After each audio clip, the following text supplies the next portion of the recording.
In this video, I want to start telling you about how we represent neural networks. In other words, how we represent our hypothesis or how we represent our model when using neural networks. Neural networks were developed as simulating neurons or networks of neurons in the brain. So to explain the hypothesis representation, let's start by looking at what a single neuron in the brain looks like.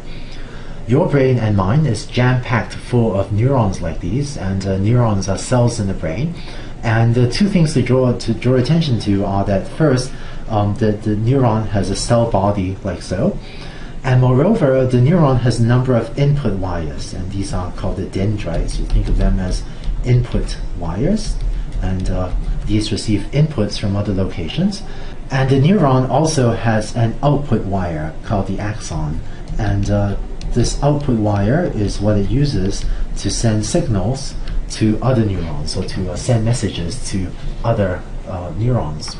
So at a simplistic level, what a neuron is a computational unit that gets a number of inputs through its input wires, does some computation, and then it sends outputs via its axon to other nodes or to other neurons in the brain. Here's an illustration of a group of neurons. The way that neurons communicate with each other is with little pulses of electricities. They're also called spikes, but that just means a little pulse of electricity.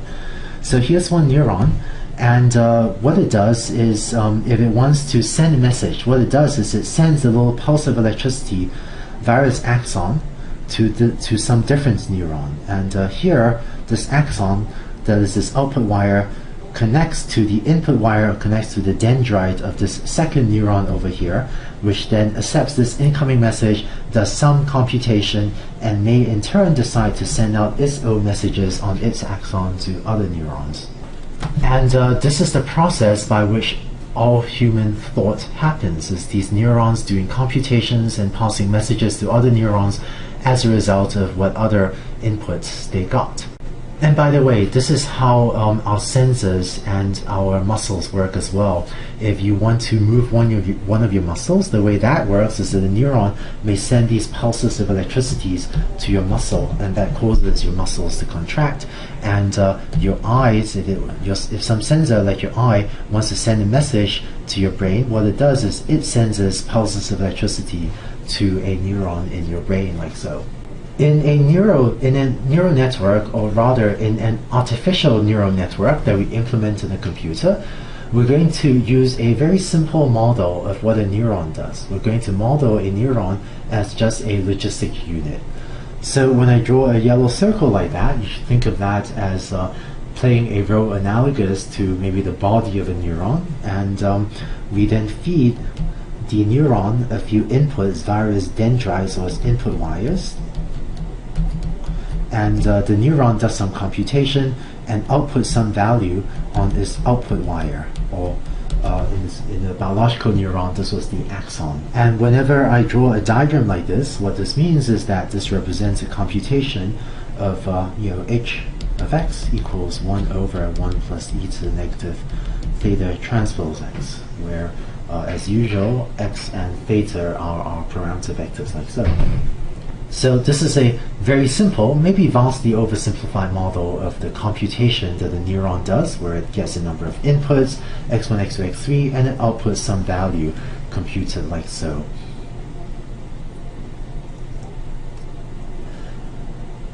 When I draw a neural network, usually I draw only the input nodes x1, x2, x3.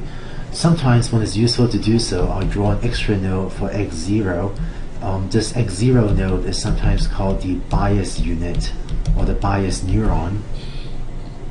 But because x0 is always equal to 1, sometimes I draw it and sometimes I won't, just depending on whatever is more notationally convenient for that, for that example.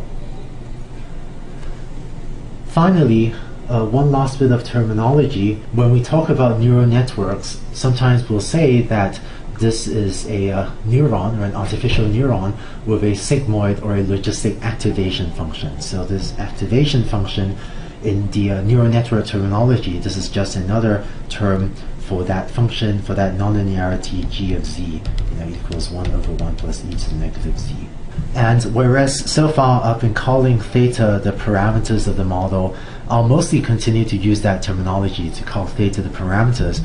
But in neural networks, in the neural network literature, sometimes you might hear people talk about weights of a model, and weights just means exactly the same thing as parameters of a model. But I'll mostly continue to use the terminology parameters in these videos, but sometimes you may hear others use the weights terminology.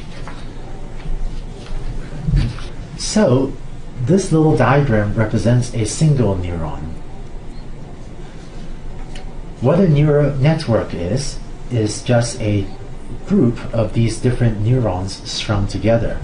Concretely, here we have input units x1, x2, x3, and once again, sometimes we can draw this extra node x0 and sometimes not, so just draw that in here. And here we have three neurons which I've written, A21, A22, A23. I'll talk about those indices later. And once again, we can, if we want, add in this A0 and add an extra bias unit there. That always outputs the value of 1. And then finally, we have this third node at the final layer, and there's this third node that outputs the value that our hypothesis h of x computes. To introduce a bit more terminology, in a neural network, the first layer, this is also called the input layer because this is where we input our features, x1, x2, x3. The final layer is also called the output layer because that layer has the neuron, this one over here, that outputs the final value computed by a hypothesis. And then layer 2 in between, this is called the hidden layer. The term hidden layer isn't a great terminology, but the intuition is that in supervised learning, where you get to see the inputs and you get to see the correct outputs, whereas the hidden layer are values you don't get to observe in the training set. So if it's not x, then it's not y, and so we call those hidden. And later on, we'll see neural networks with more than one hidden layer. But in this example, we have one input layer, layer 1, one hidden layer, layer 2, and one output layer, layer 3. But basically, anything that isn't an input layer and isn't an output layer is called a hidden layer. So I want to be really clear about what this neural network is doing. Let's step through the computational steps that are embodied by this, represented by this diagram. To explain the specific computations represented by a neural network, here's a little bit more notation. I'm going to use A superscript J subscript I to denote the activation of neuron I or of unit I in layer J. So concretely, this A superscript 2 subscript 1, that's the activation of the first unit in layer 2, in our hidden layer. And by activation, I just mean, the value that is computed by and that is output by a specific. In addition, our neural network is parameterized by these matrices theta superscript j, where theta j is going to be a matrix of weights controlling the function mapping from one layer, maybe the first layer to the second layer, or from the second layer to the third layer. So here are the computations that are represented by this diagram. This first hidden unit here has its value computed as follows. There's A21 is equal to the sigmoid function, or the sigmoid activation function, also called the logistic activation function, applied to this sort of linear combination of its inputs. And then this second hidden unit has its activation value computed as sigmoid of this, and similarly for this third hidden unit is computed by that formula. So here we have 3 input units and 3 hidden units, and so the dimension of theta 1, which is the matrix of parameters governing our mapping from our 3 input units to our 3 hidden units, theta 1 is going to be a 3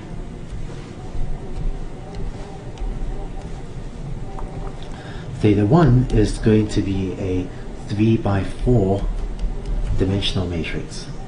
And more generally, if a network has Sj units in layer J and Sj plus 1 units in layer J plus 1, then the matrix theta j, which governs the function mapping from layer J to layer J plus 1, that will have dimension Sj plus 1 by Sj plus 1. Just be clear about this notation, right? This is S subscript j plus 1, and that's S subscript j, and then this whole thing plus 1. This whole thing Sj plus 1.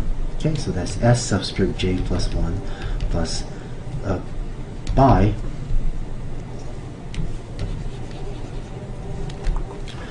so that's S subscript j plus 1 by Sj plus 1, where this plus 1 is not part of the subscript. Okay, so we've talked about what the three hidden units do to compute their values. Finally, this final, in the output layer, we have one more unit which computes h of x, and that's equal, can also be written as A31, and that's equal to this. And you notice that I've written this with a superscript 2 here, because theta superscript 2 is the matrix of parameters, or the matrix of weights, that controls the function that maps from the hidden units, that is the layer 2 units, to the one layer 3 unit, that is the output unit. To summarize, what we've done is shown how a picture like this over here defines an artificial neural network which defines a function h that maps from x's input values to hopefully to some space of predictions y. And these hypotheses are parameterized by parameters that I'm denoting with capital theta, so that as we vary theta, we get different hypotheses, so we get different functions mapping, say, from x to y.